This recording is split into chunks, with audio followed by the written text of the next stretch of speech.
Hi. I hope and I believe कि आप काफ़ी अच्छे होंगे और काफ़ी अच्छे तरीके से आप अपनी प्रिपरेशन कर रहे होंगे।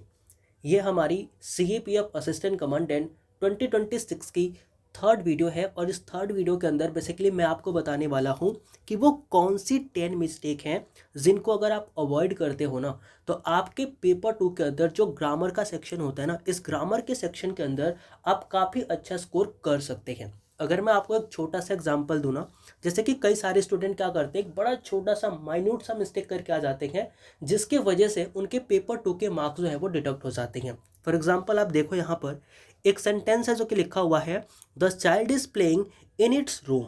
अब यहाँ पर आप इट्स लिखने का तरीका देखो, यहाँ पर जो इट्स लिखा है स्टूडेंट ने वो किस तरीके से लिखा है, कुछ इस तरीके से इट्स उसने लिखा हुआ है। लेकिन आप सभी को पता है कि इस इट का मतलब क्या होता है, इस इट का मतलब होता है इट इज।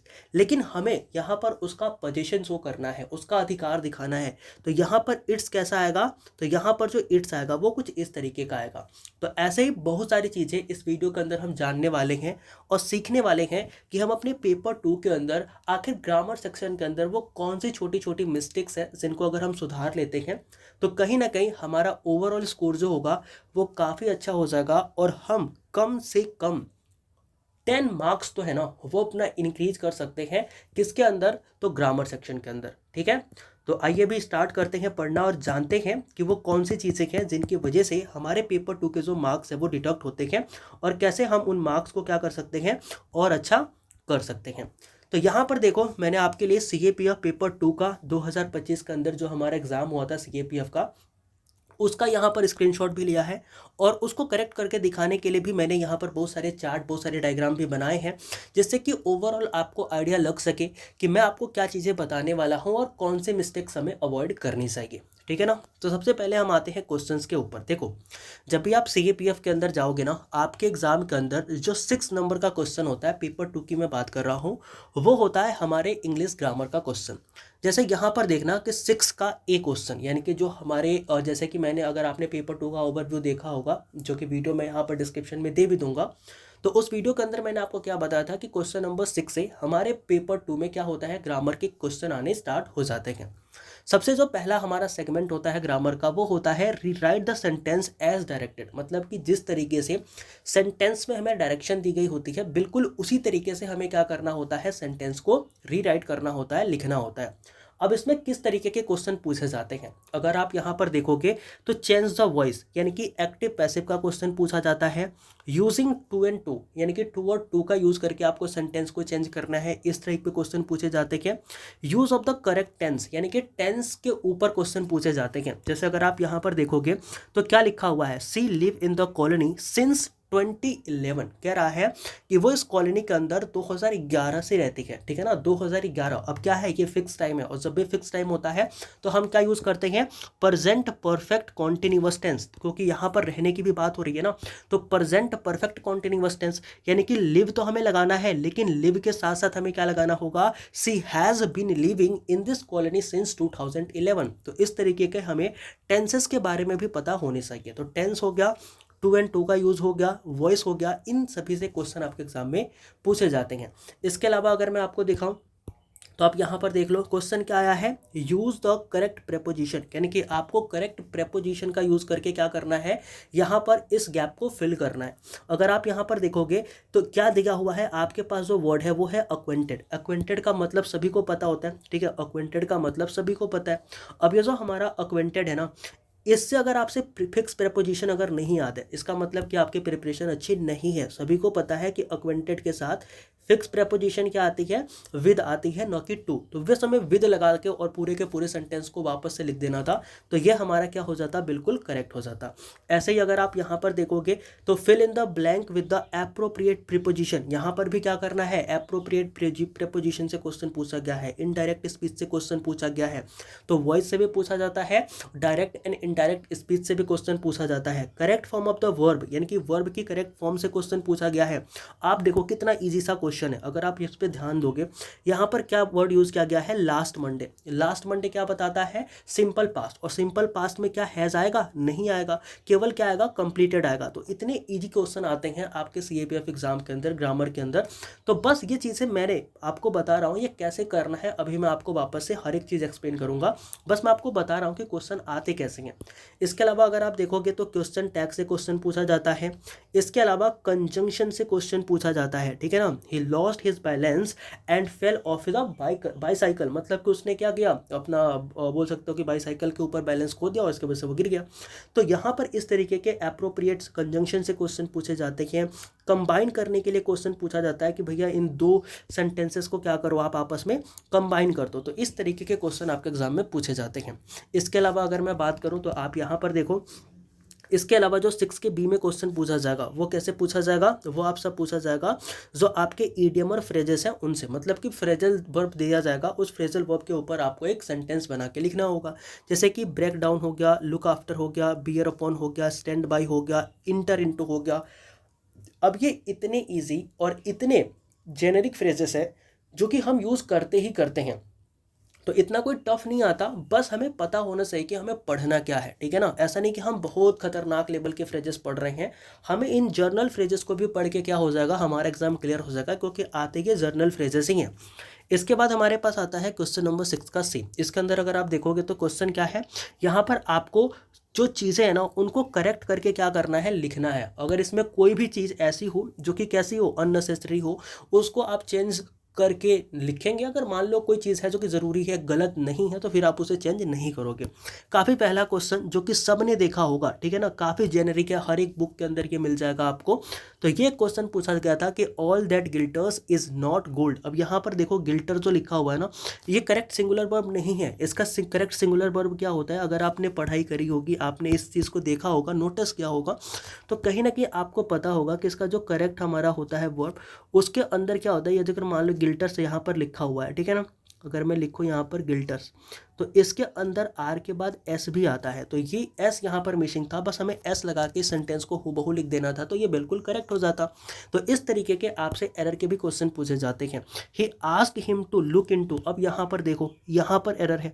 देखो लुक इनटू का मतलब क्या होता है, इन्वेस्टिगेट करना। लुक इनटू का मतलब क्या होता है, इन्वेस्टिगेट करना। लेकिन उसने क्या कहा, उसने कहा डिक्शनरी में देखने के लिए, तो इसका मतलब क्या हो जाएगा, यहाँ पर हम फ्रेजल वर्ब यूज करेंगे जो कि क्या हो जाएगा, लुक अप। लुकअप यहाँ पर हम यूज़ करेंगे लुक इनटू की जगह, तो ये भी सेंटेंस हमारा सही हो जाएगा।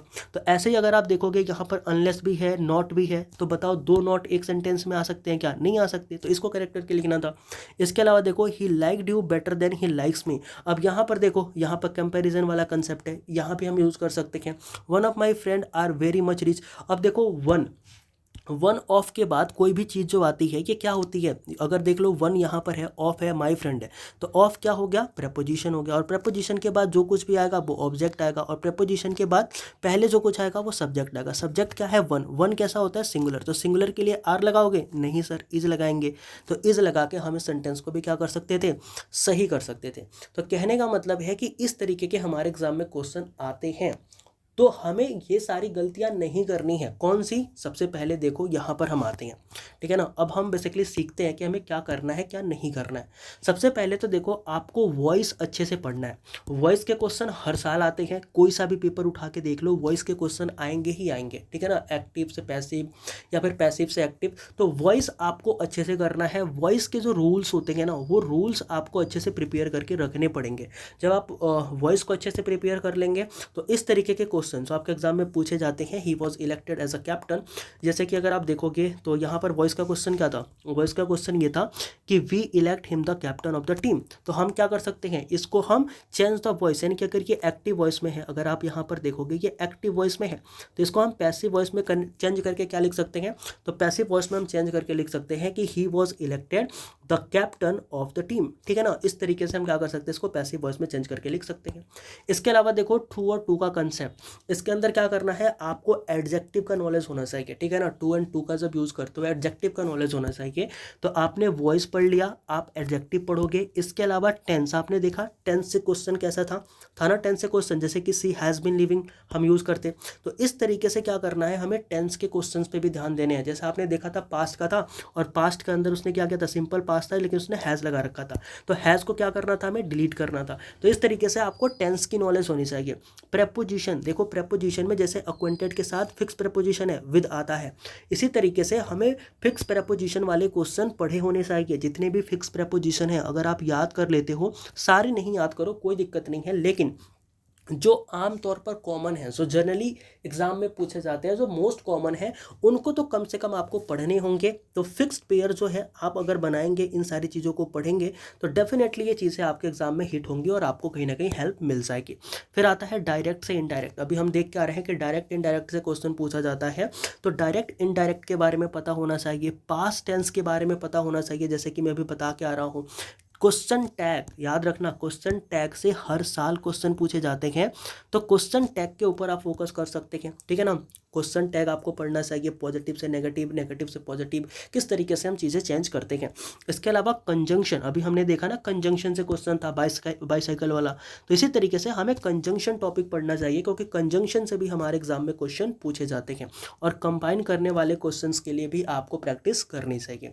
तो देखो ये वो चीज़ें हैं जो हम अपने रीराइट ऑफ द सेंटेंसेस के लिए फॉलो कर सकते हैं। सबसे पहला कि हमें वॉइस की नॉलेज होनी चाहिए, हमें वॉइस के ऊपर थोड़ी सी कमांड बनानी पड़ेगी और इसके ऊपर थोड़ी सी प्रैक्टिस करनी पड़ेगी। इसके अलावा टू और टू का यूज़ करना सीखना होगा। टेंस के बारे में हमें पता होना चाहिए, प्रेजेंट परफेक्ट कॉन्टिन्यूअस कहाँ पे यूज़ होगा, अगर यस्टरडे, अगो, ये सब वर्ड आए हैं तो क्या इनके अंदर देखना चाहिए कि हैज़ या फिर हैड का तो यूज़ नहीं हो रखा ना, तो इस तरीके से हमें सिंपल पास्ट का यूज़ करना पड़ेगा। फिर फिक्स प्रेपोजिशन, जैसे कि मैंने बताया फिक्स प्रेपोजिशन आपको याद करना पड़ेगा। Indirect, direct, past tense sentence, question tag या फिर कंजंक्शन, ये सारी चीज़ें आपको क्या करनी पड़ेगी, प्रिपेयर करनी पड़ेगी। अब देखो ये प्रिपेयर तो करना पड़ेगा, लेकिन अभी मैं आपको क्या करूँगा, एक सीट भी प्रोवाइड करूँगा इसके साथ में, जो कि सीट ऐसी है जहाँ से ये सारे क्वेश्चन आप देख रहे हो ना, ये सारे क्वेश्चन जो कि 2025 एग्जाम के अंदर क्या हुए हैं, पूछे गए हैं। तो 2025 में जितने भी क्वेश्चन पूछे गए ना ग्रामर के, वो सारे के सारे क्वेश्चन एक सिंगल सीट से आए हैं। अभी वो सीट मैं आपको दिखाऊंगा और वो सीट भी आपको दे दूंगा, तो इसके लिए थोड़ा सा आप पेशेंस रखो, ताकि जो मैं बता रहा हूँ एक बार आप वो सुन लो, ठीक है ना। चलो नेक्स्ट हम आते हैं सेक्शन बी की तरफ, जहाँ पर फ्रेजल वर्ब आते हैं। देखो फ्रेजल वर्ब में क्या था, ब्रेक डाउन। ब्रेक डाउन का मतलब सभी को पता होता है, स्टॉप वर्किंग मतलब काम का रुक जाना। तो कार ब्रोक डाउन हो गया, ठीक है। इंसान भी ब्रोक डाउन होता है जब इमोशनली वो टूट जाता है, ठीक है ना। तो इस तरीके के कॉमन वाले जितने फ्रेजल वर्ब हैं ये आपको पढ़े होने चाहिए। मैं फ्रेजल वर्ब की PDF भी प्रोवाइड कर दूंगा और 100 ग्रामर के रूल प्रोवाइड कर दूंगा, जो कि आपके लिए मोर देन इनफ होगा। अगर वो आप पढ़ लेते हो ना, each and every question that will ask in your exam can not be बाहर, मतलब उससे ज़्यादा बाहर वो जा ही नहीं सकते, ठीक है ना। तो याद रखना इस चीज़ के बारे में। फिर आता है लुक आफ्टर। लुक आफ्टर का मतलब सभी को पता है, टेक केयर करना। इसके अलावा बियर अपॉन। बियर अपॉन का मतलब होता है टू रेलिवेंट। फिर आता है स्टैंड बाई, मतलब किसी को सपोर्ट करना। इंटर इनटू मतलब कि एग्रीमेंट हो जाना। देखो इंटर के पीछे इनटू नहीं लगता, कब, जब हम मोशन में होते हैं। लेकिन अगर इंटर इनटू हुआ है, इसका मतलब कि आप किसी के साथ एग्रीमेंट में आ रहे हैं, आप उसके साथ बोल सकते हो कि कंसेंसस आपके मिल रहे हैं। तो इस तरीके से क्या होता है, हम अपने फ्रेजल वर्ब को भी प्रिपेयर कर सकते हैं। फ्रेजल वर्ब की भी PDF में दे दूंगा। बाकी जैसे कि मैंने फर्स्ट वीडियो में ही बताया था, आप SP बख्शी वाली बुक को अगर पढ़ेंगे तो वहाँ पर ये सारे फ्रेजल वर्ब आपके दिए हुए हैं, ठीक है ना।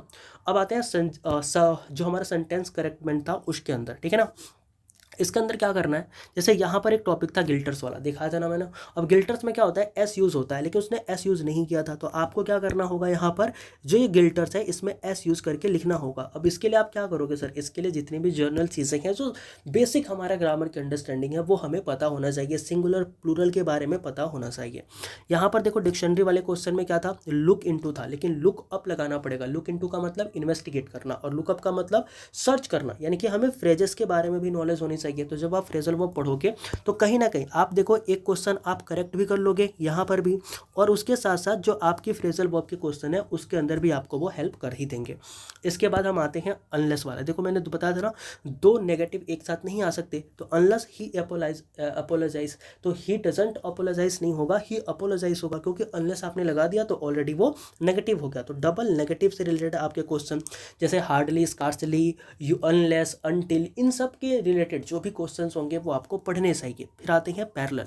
देखो पैरेलल में क्या होता है, ही लाइक्स यू बेटर। जैसे मैंने बताया था ना कि जहाँ पर दो दो कंपैरिजन करे जाते हैं, तो कंपैरिजन वाले सेंटेंसेस के अंदर आप ऐसे यूज कर सकते हो। वन ऑफ के बाद मैंने बताया था कि one of my best friend is, कि वन ऑफ के बाद अगर ऑफ प्रेपोजिशन है, प्रेपोजिशन के बाद ऑब्जेक्ट, तो प्रेपोजिशन के पहले सब्जेक्ट, तो वन सब्जेक्ट, इसलिए हम यहाँ पर इसका यूज करेंगे।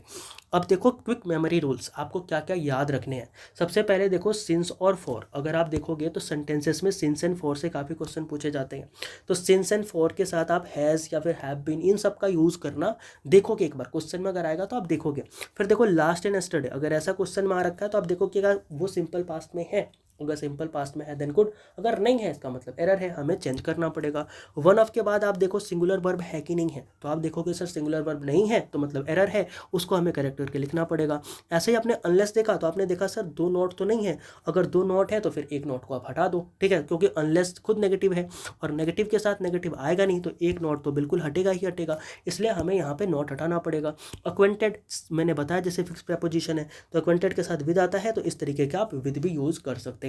तो कहने का मेरा मतलब ये था कि अगर आप चाहते हैं कि सीएपीएफ पेपर 2 के अंदर ग्रामर सेक्शन में आप अच्छा करें ना, तो आपके सामने मैंने प्रीवियस 2025 का पेपर भी दिखा दिया, ग्रामर के सारे क्वेश्चन आपके सामने दिखा दिए, और मैंने आपका लेवल भी दिखा दिया। और अब मैं दिखाता हूं कि ये क्वेश्चन कैसे प्रिपेयर मैंने कराए थे अपने बैचेस में बच्चों को, आप कैसे प्रिपेयर कर सकते हैं, वो पीडीएफ आखिर है कौन सी जो मैंने बच्चों को दिए थे, और ईच एंड एवरी क्वेश्चन यहाँ से पूछे गए थे, ठीक है ना। तो यहाँ पर आप एक बार देख लो, यहाँ पर मैं आपको बेसिकली जो दिखा रहा हूँ ना, ये वो पीडीएफ है जिस पीडीएफ से और मैंने बच्चों को पढ़ाया था, और काफ़ी क्वेश्चन जो है यहाँ से पूछे गए थे। अगर आप देखोगे तो इसमें 100 गोल्डन रूल जो है वो इंग्लिश ग्रामर के लिखे हुए हैं, ठीक है ना। ये मैं आपको पीडीएफ दे दूंगा, कहाँ दूंगा तो याद रखना, इसके लिए आपको करना क्या है कि @CAPF, ठीक है ना, आपको सर्च करना है टेलीग्राम पे जाके @CAPF_AC2026। जब आप इसे सर्च करोगे तो यहाँ पर एक टेलीग्राम ग्रुप आएगा, उसको आप ज्वाइन करोगे तो वहाँ पर क्या करूँगा मैं आपको ये पीडीएफ दे दूंगा। इस पीडीएफ के अंदर आप देखो सब्जेक्ट वर्ब एग्रीमेंट के जितनी भी टाइप के क्वेश्चन बन सकते हैं जो आपके एग्जाम में पूछे जा सकते हैं सीएपीएफ एग्जाम के अंदर, वो सारे टाइप इसके अंदर लिखे हुए हैं। जैसे अगर दो सिंगुलर सब्जेक्ट कनेक्टेड होते हैं तो हम कौन सा वर्ब यूज़ करेंगे, जैसे कि एग्जाम्पल देख लो, जैसे कि हरी एंड राम है, अब दो हो गए सब्जेक्ट तो यहाँ पर इज नहीं आएगा बल्कि क्या आएगा, आर आएगा। तो इस तरीके से मैंने यहाँ पर हर एक चीज़ आपको पढ़ा रखी है, बता रखी है। तो इसको अगर आप देखोगे ना, जैसे नीदर नॉर के ऊपर कई बार क्वेश्चन आया, अगर आप देखोगे ना सीएपीएफ में नीदर नॉर के ऊपर, तो क्या होता है कि नीदर ही नॉर आई। अब यहाँ पर याद रखना कि जो नॉर होता है ना नीदर नॉर में, तो जो क्या होता है नियरेस्ट हमारा सब्जेक्ट होता है उसके अकॉर्डिंग क्या करते हैं हम वर्ब का यूज़ करते हैं। तो यहाँ पर आप ध्यान रखना कि नीदर ही नॉर आई, मतलब ना तो वह ना तो मैं, अब कोई आया उसके बारे में पता नहीं था, तो नीदर के साथ क्या यूज होता है, singular subject use, singular verb use होता है, तो हम यहाँ पर वॉज का यूज़ कर लेंगे। इसी तरीके से आगे आप जाओगे, आगे जाओगे, ऐसे बहुत सारी चीज़ें, जैसे वर्ब से रिलेटेड क्वेश्चन था ना, तो ऐसे वर्ब से रिलेटेड यहाँ पर भी क्वेश्चन है जो कि आपके एग्जाम में पूछे जा सकते हैं। जैसे भी क्वेश्चन होंगे ये हर एक क्वेश्चन वर्ब से रिलेटेड अगर आपके एग्जाम में पूछे जाएंगे तो यहाँ से बन जाएंगे, ठीक है ना। वर्ब हो गया, वर्ब के बाद अगर आप जाओगे तो और भी बहुत सारे क्वेश्चन हैं जो कि आप डेफिनेटली कर पाओगे। और एक चीज़ जो मैं यहाँ आपको दिखाने के लिए लाया था वो ये था कि देखो क्वेश्चन अब बिना रिपीट हुए, जैसे इसमें 100 क्वेश्चन पे देखो क्या था, 100 नहीं 99 क्वेश्चन पे, 99 क्वेश्चन एक बार देखो, all which glitter is not gold, same to same question पूछा गया था ना, सेम टू सेम क्वेश्चन ये कहाँ पर पूछा गया था, याद रखना कि CAPF 2025 AC 2025 के एग्जाम में पूछा गया था पेपर 2 के अंदर। यहाँ पर बस उसने क्या किया था, इस गिल्टर्स को और एस को हटा दिया था और उसको करेक्ट करके लिखना था, तो उसको करेक्ट करके आप क्या लिख सकते थे, बिल्कुल ये वाला सेंटेंस आप लिख सकते थे।